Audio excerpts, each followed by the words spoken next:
Can Central Sports Cards and Memorabilia offers the widest selection of sports cards and signed memorabilia in the city.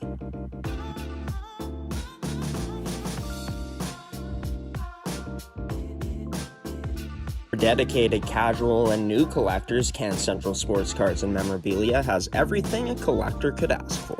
Everything we sell is stored with care, and with help from our knowledgeable team, we'll help you find exactly what you're looking for. We carry Upper Deck hockey card brands like Series 1 and 2, the Cup, Ultimate, SPA, and plenty more. So what are you waiting for? Come down to Can Central Sports Cards and Memorabilia, Winnipeg's premier sports cards and memorabilia store.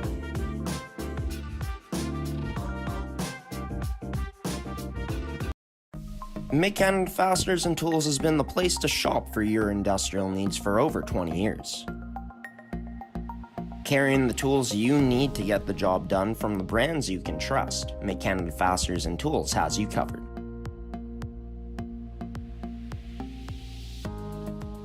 Brands like Milwaukee Tool, established in 1924 and on display in our Milwaukee Red Zone, the largest red zone in Winnipeg.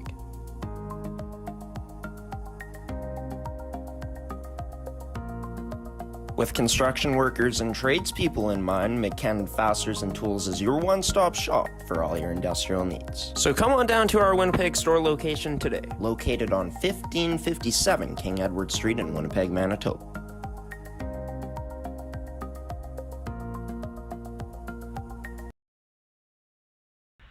And good afternoon, Manitoba hockey fans. It's just after 12 p.m. here, 12:03 on this Saturday afternoon, and it's the return of the Manitoba Hockey Podcast at G-Show Productions. I'm your host, Graham, the G-Show Forsyth. We're brought to you by Can Central Sports Cards and Memorabilia, Terrico, Mid-Canada Fasteners and Tools, and Goaltenders. Haven't spoken here on the network for this show specifically since Christmas Eve is when we did the pre-recording of the Manitoba Hockey Podcast. Actually, it was on Christmas morning we did the pre-recording then. And yeah, now fully into the new year, January 18th. And back with a show today with two guests joining me from around Manitoba hockey, the junior and high school hockey scene here. It's going to be starting off with Paul Dyck joining the show, head coach and general manager of the Steinbach Pistons. Started there well over a decade ago now, and has reached quite a milestone to start off this month. We're going to get into that, his time with the Pistons, the journey throughout the years for Paul as the head coach and general manager, as this Pistons team has been able to get a few championships under their belt, under Paul's leadership, and it's just, I think, a great opportunity for you all to hear from a coach that's been doing his job for a long time now and doing it at a very high level. So without further ado, let's bring on Paul Dyck, head coach, Mr. 500 wins and counting of the Steinbach Pistons in the Manitoba Junior Hockey League here on the return of the Manitoba Hockey Podcast on G-Show Productions on gshow.ca. It's Paul Dyck joining this edition of the Manitoba Hockey Podcast, head coach of the Steinbach Pistons, also their general manager. Back on January 4th, Paul, it was quite a milestone for you. 500 wins as the team defeated the Verdun Oil Capitals 4-2. Quite a lot of work put in to get to 500 wins. Saw the big celebration in the dressing room afterwards. All the staff proud of you and the players as well. But take me through what that moment was like, getting to that achievement. Well, it was somewhat unexpected. I guess one, I wasn't entirely aware where I was in terms of wins, but it was a special moment in the room afterwards. Graham Pollock and I have worked together for the entirety of my time in Steinbach. So Graham's been here for all the highs and the lows, and he brought me into the room. Just wanted to let the guys know what had happened that night. So it's been a fun run. When we were starting to reflect on the start of our time here in Steinbach and just trying to claw out that first win. Things were a little sketchy that first year when I was involved, and thankfully we're able to turn things around and win a few hockey games in the last decade. So when was it that you got to Steinbach? Obviously, a lot of hockey played to be able to get to those 500 wins, but when did it start in Steinbach for you? Obviously, here all these years later. Well, I got involved in 2010 and more on kind of on the marketing side. Was really reluctant to get involved on the coaching side. So, but as time went on, at the time, Rich Goslin was our head coach. So I joined him, I believe, in September of 2010 as part-time assistant while I was working on the marketing side. So um, we had a change of staff at that time, so he needed some help, and so kind of reluctantly jumped in to help. And in December of 2011, Rich resigned as head coach, and so I took over as interim. Kind of cleaned up that year, and then we had a new ownership group come in 2012, and they asked if I'd be interested in coming in, staying on as coach GM, kind of in a permanent position. And I really liked the vision. We had great communication, and I thought everybody was on the same page, and so I kind of dove in at that point and haven't looked back. So was reluctant to get into it, but really enjoyed the ride. Right. And I mean, it led the Steinbach team to, a few championship wins over the years as well. I believe winning the first championship in its franchise's history in 2013. I could be wrong about that, but being able to win in 2018 as well. And yeah, I mean, being in the finals last year against the Dolphin Kings. So since you have, taken over and the staff has gone through some changes, we've started to see more championship success throughout these, I guess, past decades and a few years after that with the Steinbach team. Talk about what that process has been like, and I guess the journey to getting to that spot where this team is starting to become a winner in this league. Well, yeah, it's a journey as we had some different staff members. So 2012-13 was really my first year. So I wanted to hire, looking to add a assistant coach that had some experience. So I actually brought on David Anning, who it was short-lived. David was much younger than I was, but had more experience in the league. I think it was in October of that year, Kelly McCrimmon gave me a call and asked if he could speak with David about bringing him on as an assistant coach. So obviously I was excited for David, but in the meantime, we had lost our assistant coach. So the search was on again. And at that point brought on Rob Smith, who Rob and I had a really great working relationship, and he's gone on to coach at RHA. But so we were fortunate to win in our first year in 13, and that kind of got the wheels kind of set in motion. Our culture started to change, our expectations changed. It we felt at that point it certainly helped with recruiting players. It had been challenging in the previous 3 years. Yeah, and then another Rob stayed on until 17, I believe, and then Joey Moga came on for a couple of years, and we were fortunate to win the championship together and get to the national championship in Chilliwack that year. And then his family was growing, so he decided to kind of move on. And then Calvin Bujic, who I was familiar with, had all that success with Eastman, has joined our staff. So we've been together now for 6 years, and we were able to win one in 23 together. So yeah, it's been fun to have some different people. I've learned a lot from each of those guys, and the one constant, I guess, is Graham Pollock's been our video coach all the way through, and our board of directors. We've had the same board of directors here since 2012, and that stability has really been key for us off the ice.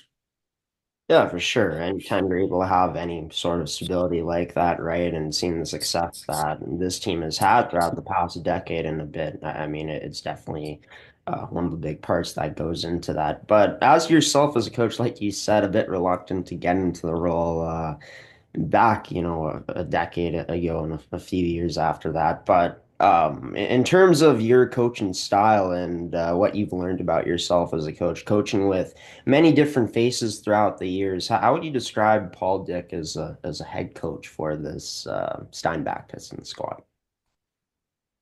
So I don't know. That's a good question. I think you evolve as a coach. I've always felt it was important to create an environment for the players where they enjoyed being in it. One, hopefully, where there's open communication with myself, our staff, and the players. Um, you know, being a former player, I thought it was also important to for us to support them and kind of pursuing the next level. And with that is not just supporting them, but helping them develop, creating a winning environment where it becomes attractive for the levels above us to see the growth in the players. So yeah, I think for me personally, I like the relationships with the players. Um, and so I guess somewhat of a player's coach, I suppose. But I think as time goes on, you also understand that you need to be demanding and hold players accountable.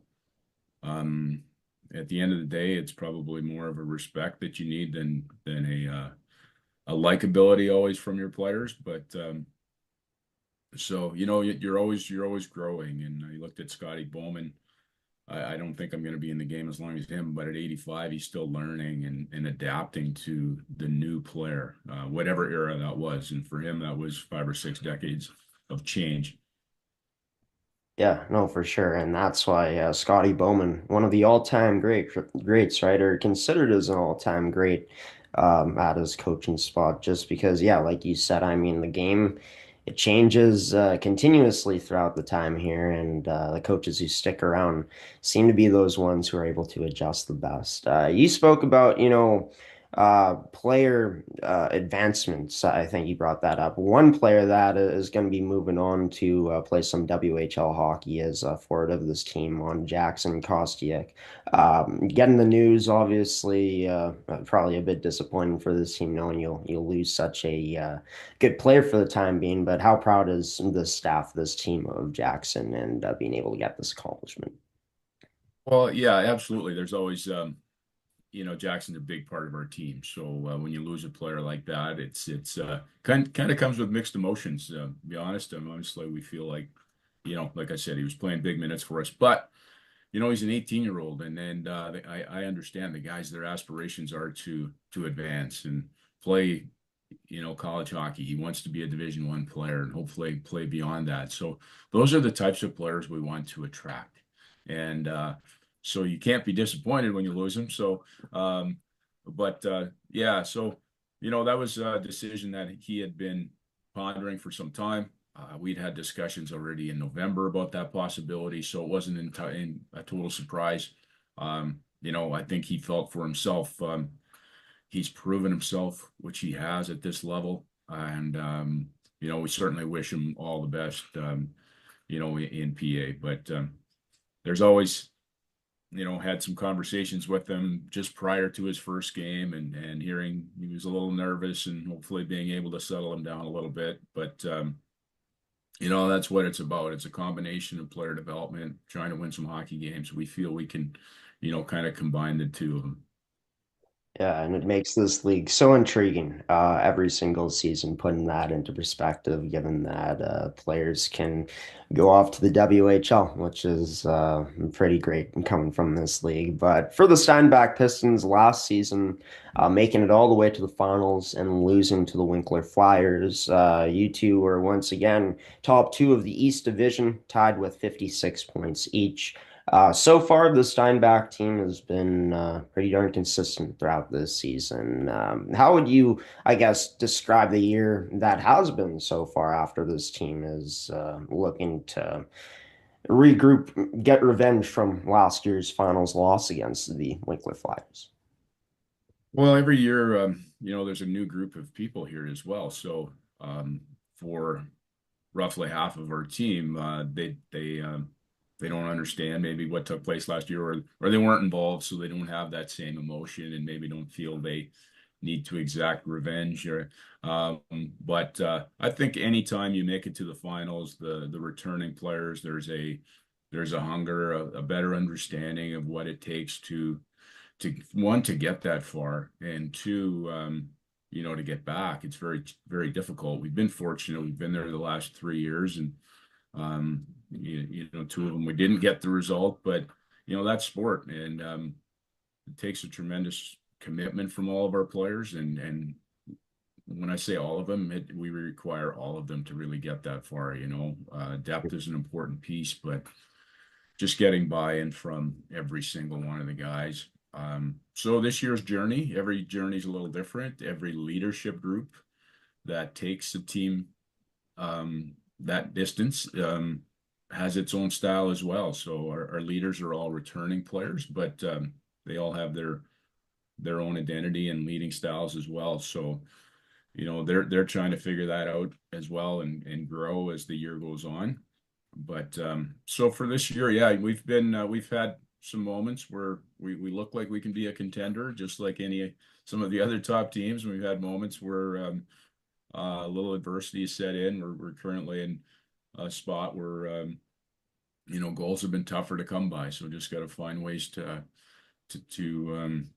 generate offense, but these are good exercises for teams to go through. I believe we always feel like some adversity in the regular season is very beneficial come playoff time, and our division is so tight, and the games are of utmost importance. Every 2 points is going to have to be earned here down the stretch, and anyone can look at the standings and just see that 1 through 5, it's a pretty tight grouping, and there's some good hockey teams in there. Yeah, quite a competitive landscape of the league so far this season. And you love to see all these teams being so competitive. And for the Steinbach Pistons, looking to get back into the win column after dropping 2 games last week, playing against Nipawa, of course, tomorrow, and then taking on Selkirk on January 21st. The losses on January 11th, 3-2 to Niverville, 3-0 on January 15th against Portage. Obviously, this team looking for a huge bounce back in these upcoming games. How did this team, like you said, battle through this adversity? You feel like that to come away with better results coming up in these next few games? Yeah, well, they were 2 games. I think I referred to it a little earlier. Was we had 49 shots on net versus Niverville, and scored 2 and 40 some against Portage, and came out empty-handed. So that's the way it goes. I mean, there's a couple of there's some really good goaltending in the league this year as well. So it's just, yeah, finding different ways, and can't get discouraged by it. That's the reality of sports. There's going to be nights where you get the looks, but for whatever reasons you're not able to capitalize. And it's not always going to look the same. I think when you look at championship teams and you look at Winkler last year, they found different ways to win, and I think that's where we're at right now, is just finding different ways. Obviously, we do have the ability to score with this group, Right. and we have the ability to defend, but at times when a team scores a lot, they just feel they might be able to outscore their problems. So our details have to remain really, really solid and continue to improve here down the stretch, actually. So, as just like in any league, I mean, after Christmas, things just seem to tighten up. It's just the ice gets harder to earn, and the price is a little higher. You got to pay the price to score goals, it seems, and that price is a little higher after Christmas. Oh, for sure. No doubt about it. We usually see rejuvenated teams for sure coming out of the break. And for this Pistons team, a lot of hockey to be played until playoffs hits. Last game is going to be on March 15th on the schedule currently for this team. Looking for a bounce back, of course, tomorrow night against the Nipawa squad here in the MJHL. Paul Dyck, head coach, Mr. 500 of the Steinbach Pistons during this edition of the Manitoba Hockey Podcast. Paul, thanks for taking the time. Great to get to know you and get the scoop on everything going down with the Steinbach Pistons right now. Best of luck coming up this weekend and rest of the way here. Yeah, thanks, Graham. Thanks for having me on. Appreciate it. and Paul Dyck, bench boss of the Steinbach Pistons, as well as their general manager, joining this edition of the Manitoba Hockey Podcast, brought to you by McCann Fasteners and Tools, Can Central Sports Cards and Memorabilia, Goaltenders, and Terrico.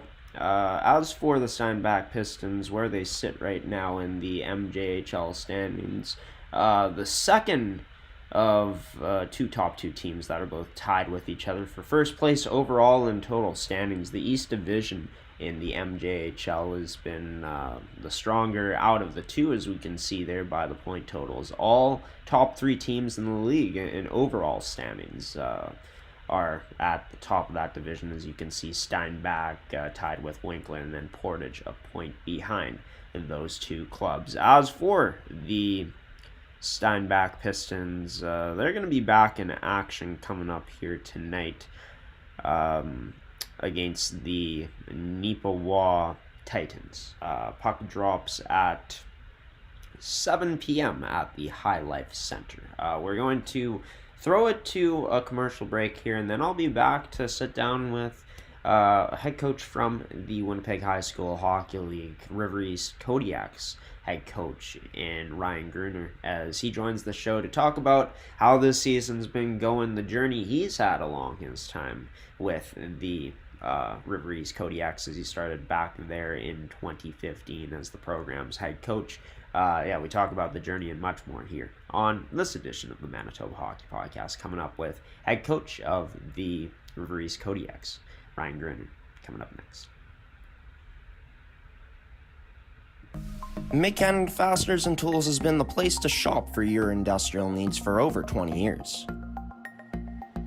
Carrying the tools you need to get the job done from the brands you can trust, McCann Fasteners and Tools has you covered.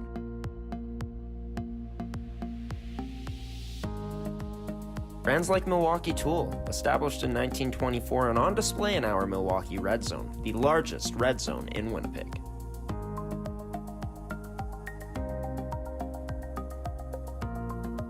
With construction workers and tradespeople in mind, McCann Fasteners and Tools is your one-stop shop for all your industrial needs. So come on down to our Winnipeg store location today, located on 1557 King Edward Street in Winnipeg, Manitoba.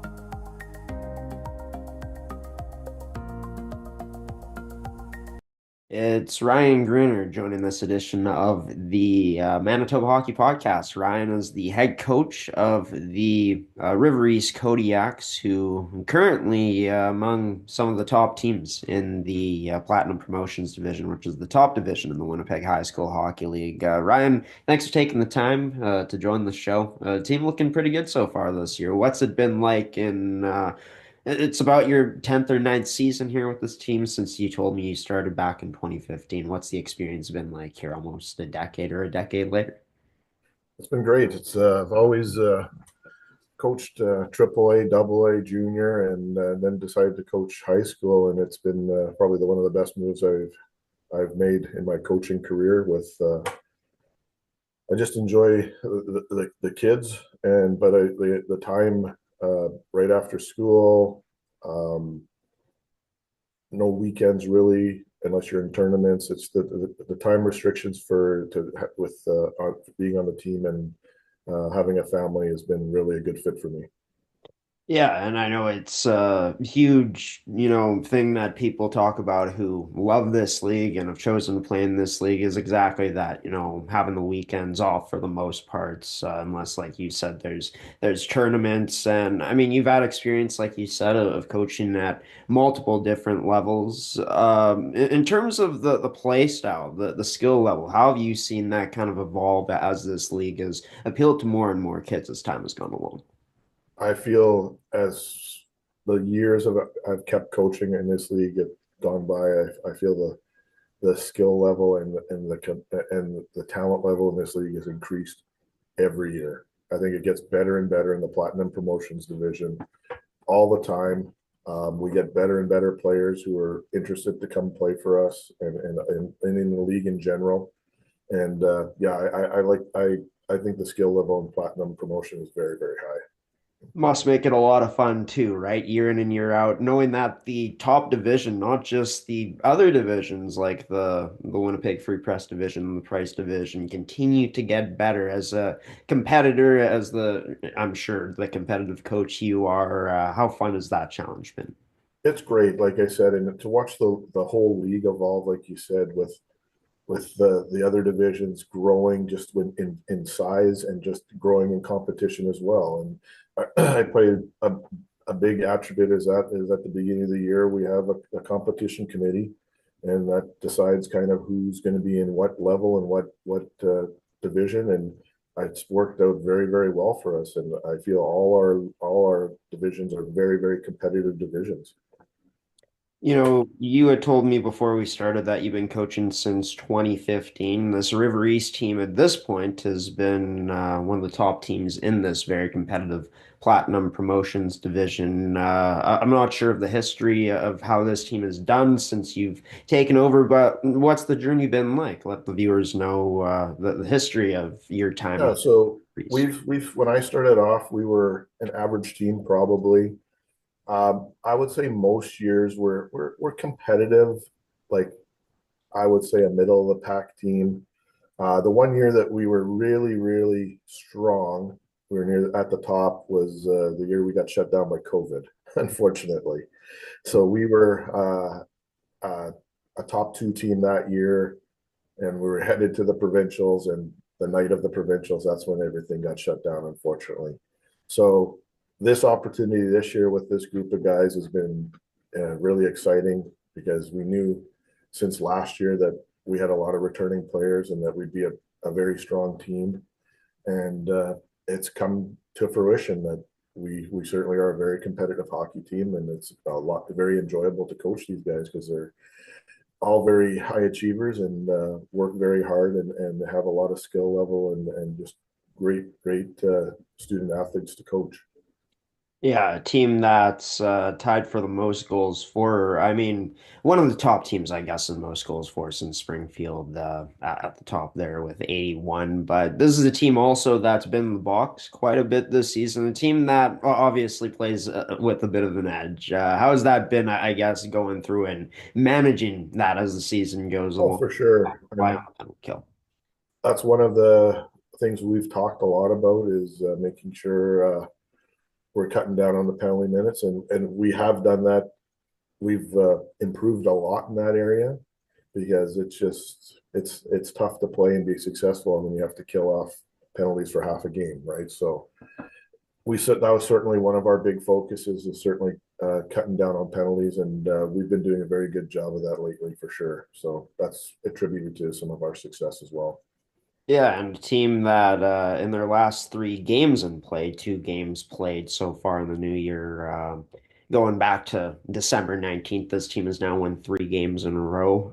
Coming up today, going to be playing against the Oak Park Raiders, which two teams, very high-powered offenses, both tied for second in goals for. But Nolan Fielding has been the story this season of this year's team. There's some good pieces around him too. What's that been like coaching a kid like Nolan this season? Nolan's he's great to coach. We had him last year. I know the family well because I coached his other brother a few years back as well. So I was very very excited to get him. Um, he's been great to coach. He's really shown a lot of growth this year with his leadership skills. Always trying to improve. He's like for points, yes, he's top in the league, but I could honestly say he's one of the hardest working players on our team. He's always working to get better in practice, very intense, a very focused young man. And he's we're very lucky to have him along with his line mates have been contributing to his success as well.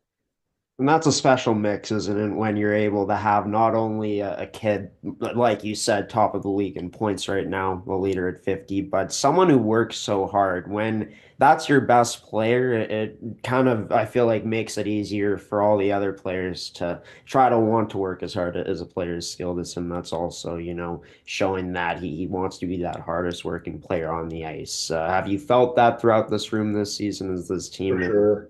He leads by example, right? Like he he would never ask anyone to give more than he would give, and he gives a lot. So other guys see that. They see what he does and how hard he works and at all aspects of his game. So he's certainly a leader in that sense for all the guys on the team. Yeah, and for a team that has multiple scores with over 10 goals so far this year, too, Nolan leading the way with 19. Has that been huge, too, having not only one player that can beat you, but other players that have been able to put the puck in the back of the net at a high level? For sure, and that's one of our biggest, I think, reasons why our success is we have a lot of depth in scoring. So teams are obviously focused on Nolan a lot, but we have a lot of other guys who around him certainly can if you just focus on him, will certainly get points and score goals as well for our team, which helps a lot. So, like I said, they can't just key in on one line or one player. We're very well spread out with our scoring, and that's helps us a lot to be successful. And of course, looking for that to continue in not only this next game, but the game afterwards, taking on the Oak Park Raiders today, 3:45 p.m. as Oak Park a bit further up in the standings at second. Both teams, as mentioned, tied in goals for next week against Westwood would be the next game, where Westwood is only a point back of this Kodiak squad. Has that been huge, that emphasis of these two games, knowing that we're getting closer and closer to playoffs and every single game matters, especially against two quality opponents coming up? For sure. And we started to mention that earlier in the week in practice. Just the next 7 games are really the big tune-up in the final drive towards the playoffs. So it started off when this past Tuesday we beat St. Paul's, which was huge. Anytime you can beat St. Paul's, they're a very solid, always a very solid, well-coached hockey team. So hopefully we can carry it out today in the next couple of games too, to keep our focus and our intensity to play the kind of game that we want to play all the time. So yeah, for sure. We certainly are starting to gear up and look ahead a little bit to the playoffs, and this is where it kind of starts right now, these last few games in the season. The River East Kodiaks 12-4 this season, also with one overtime loss in there, so all 4-1. Looking for a big win today against the second place Oak Park Raiders. Their head coach, Ryan Gruener, joining this edition of the Manitoba Podcast. Ryan, thanks for taking the time and joining the show, and best of luck the rest of the way this year. Thanks very much, Graham. Have a good day.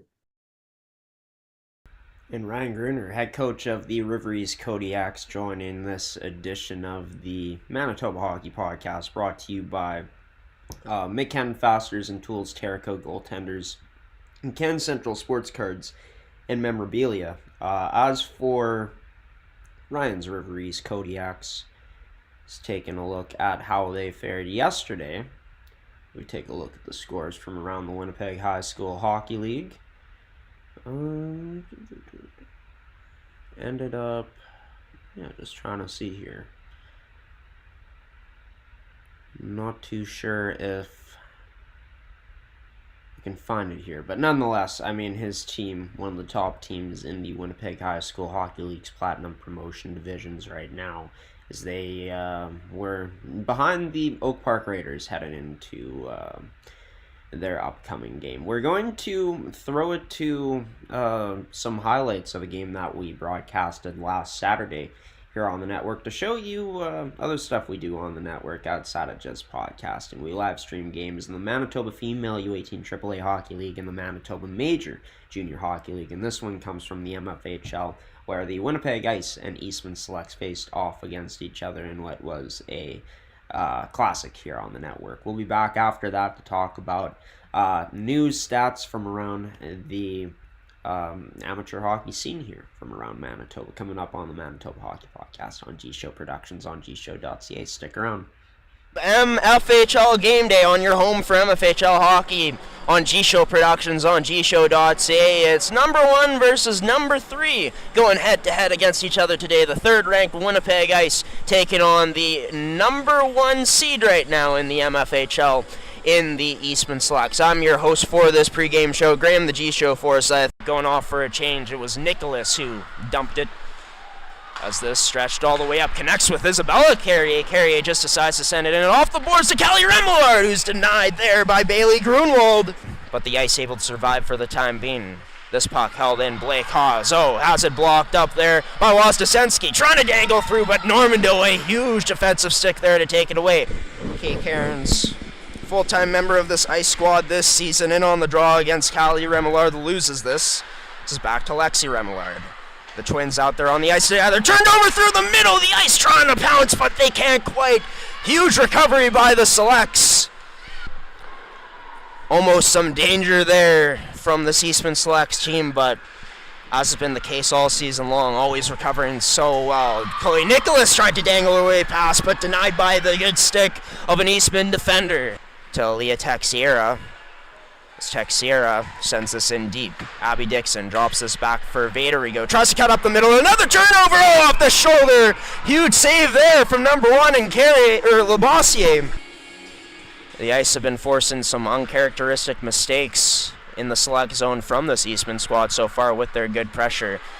And they won't stop attacking here. Robbins has Texiera heading to the net. Feeds Texiera. That denied. Rebound, scores!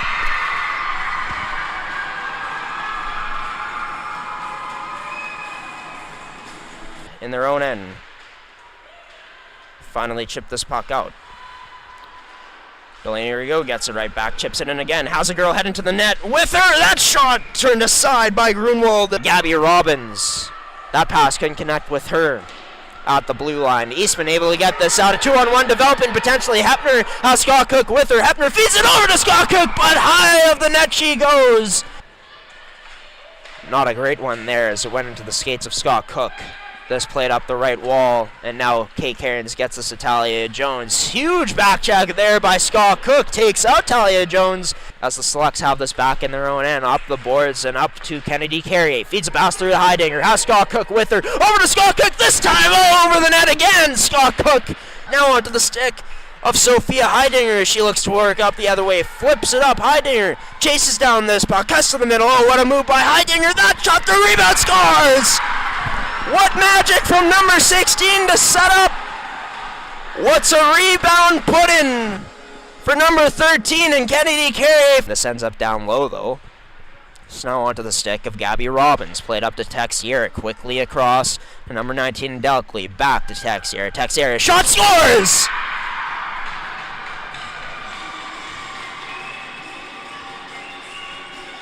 So they were up 1-0 after the first 20.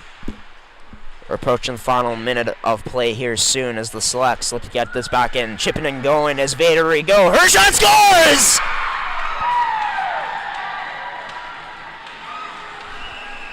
Chloe Carrier coming the other way. How's Scott Cook with her? Carrier shifting sides. Looking for a wraparound chance out in front. That pass. Unable to go into the neutral zone. Played across. Claire Hudson has this cut off by Isabella Carrier in the slot. That shot high of the net. It's almost stripped away of that puck from Scott Cook. And she does get stripped away in the end as this puck continues to stay in the Winnipeg zone. Kennedy Carrier shot turned aside as Heidinger was looking for that rebound but smothered up by Grunwald. But the Selects can't do anything with it. It's Robbins heading the other way now with Cassie Carvalho. Over to Carvalho! That just over her stick. This allows for Talia Jones to go after it. Being pinned up along the boards by Chloe Carrier. Nice job by Carrier to move that puck up. Turnover forced. Carvalho now, her shot turned aside. Rebound there, man, trying to get to it. Just over a minute's been played here in this overtime period. Vaderigo, misplay here on the puck. Carvalho in the slot, scores! And they've done it again, this time in Niverville. This time around, instead of Wozdesensky, it's Cassie Carvalho who plays hero. Disaster for number 17 in Vaderigo,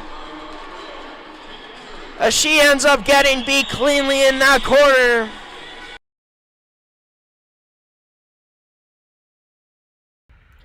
And that was some highlights from the Winnipeg Ice's OT victory over the Eastman Selects last week, 7 days ago in the MFHL.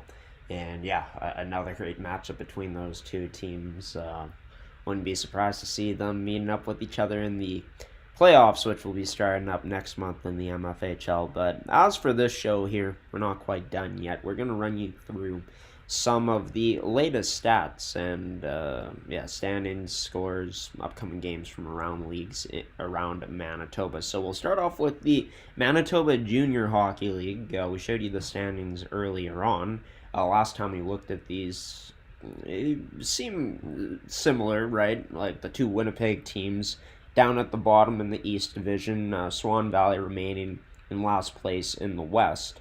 But yeah, the Winkler Flyers, Steinbach Pistons, Portage Terriers, top three teams overall in the MJHL right now, all in one division. Very interesting indeed. As for the West Division, it's still the Dauphin Kings in front with 3 games on hand on the Northern Manitoba Blizzard. So Dauphin looking good right now to taking home first place in the West Division this regular season. This is the way the schedule has looked in the past weekend and during this week so far. 4 games were canceled in the MJHL last night due to the heavy blizzard that hit Manitoba. One game being played in Winnipeg, it was the Wolverines taking down the Winnipeg Freeze. All games are set to be played today, as well as for the rest of the weekend in the next 3 days here. Be sure to check out MJHL, their website at mjhlhockey.ca for more details there of the upcoming games. As for the points leaders, Connor Paranuzzi for the Steinbach Pistons leading the way with 53 points in 37 games played. A few Portage Terriers on this list as well, a Selkirk Steeler and Niverville Nighthawk too. For Steinbach also, they got the wins leader right now in Christian Green with 21 wins, 21-6-1 record.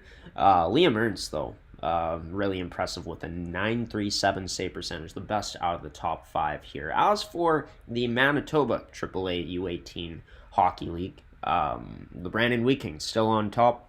2 Winnipeg teams behind them in the Wild and the Bruins. The Chiefs remain in last place, 3 points behind the Central Plains Capitals. Both games with the same amount of games played at this point. This is how the last few games have been going in this league, dating back to last week. We saw teams taking care of business quite handily there. Eastman starting off with a 6-1 win against the Winnipeg Bruins. All games last night in the league were canceled, by the way, due to the storm. League should be resuming its action today on what's a jam-packed Saturday. Going to be a jam-packed Sunday as well in this league. As for the points leaders, none better than Connor Holmsen for the Swift Current Cougars, or the Southwest Cougars, as I should say, not Swift Current. It's a city in Saskatchewan. But for Holmsen, for his Southwest Cougars, 48 points so far in 30 games played. Amazing stuff there. Luca Pira, though, for the Winnipeg Wild. At least games played here at 43 points. Going to be interesting to see how much ground he'll make up. Zach Matheson for the Winnipeg Bruins. No one's been better than him so far with 13 wins so far this year. As for the Winnipeg High School Hockey League, Vincent Massey, Garden City, as well as the Louis Riel Voyageurs, all on top of their standings in their divisions.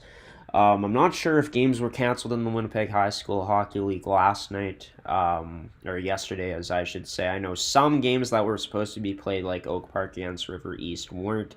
So, yeah, I'm not too sure if those games were canceled. They might be rescheduled. You have to think that would be the plan for the league if that did end up being the case. We'll keep you up to date here on the network next week to update you on all of that. As for the Manitoba Women's High School Hockey League, this is how their standings look heading into the latter part of the 2024-2025 season now, as all teams getting prepared for, of course, what should be a very entertaining playoffs this year in this league, as I believe they do start in February. I could be wrong, but yeah, Glenlawn's still on top.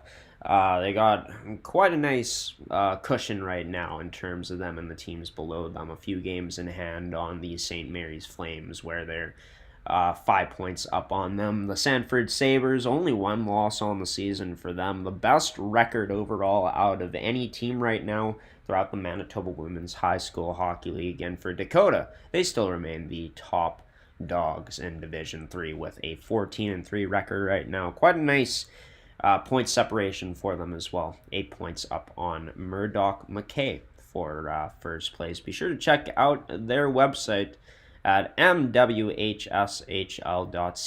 for all the details on the stats leaders, the upcoming games, and anything to do with that league. As well as if you're a Winnipeg High School Hockey League fan, be sure to check out their website at Winnipeg hshl.ca.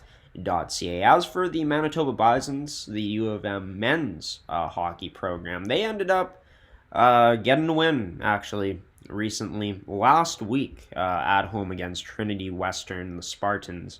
It was U of M's first win since Friday, December 6th, where they beat the Regina Cougars 5-0. The Bisons played last night against the Saskatchewan Huskies, lost 7-2. They'll be back in action today against Saskatchewan in Saskatchewan, as they're on the road at 6 p.m. Central Time. As for the women's program, as we'll get into that to finish things off here.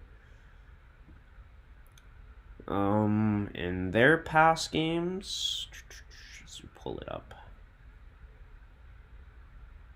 They got back into action last night. They're at home taking on the University of Saskatchewan Huskies this week. They'll be back in action coming up this afternoon at 4 p.m. They lost yesterday 2-0 to Saskatchewan. U of M, the women's Bison squad so far in 2025, they've started off, I believe, 2-3, 2 wins so far, 3 losses. Looking to get back in the win column for the first time since last Friday, where they beat Trinity, the Trinity Western Spartans 4-1. Coming up today, taking on Saskatchewan. The Huskies, 4 p.m. here in Winnipeg, Manitoba, I believe at the Max Bell Center, or Wayne Fleming Arena, as it's called now.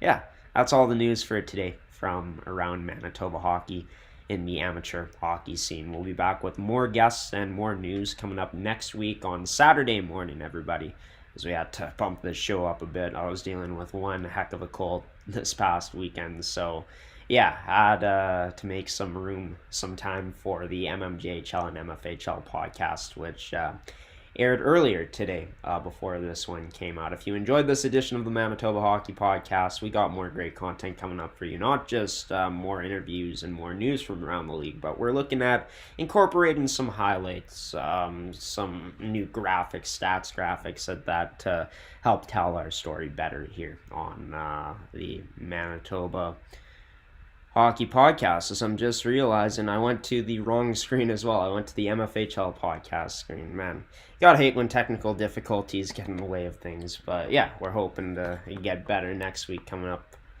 Thanks for tuning in, everybody. Thank you to Ryan Gruener as well as Paul Dyck for joining this edition of the podcast as well and being the guests.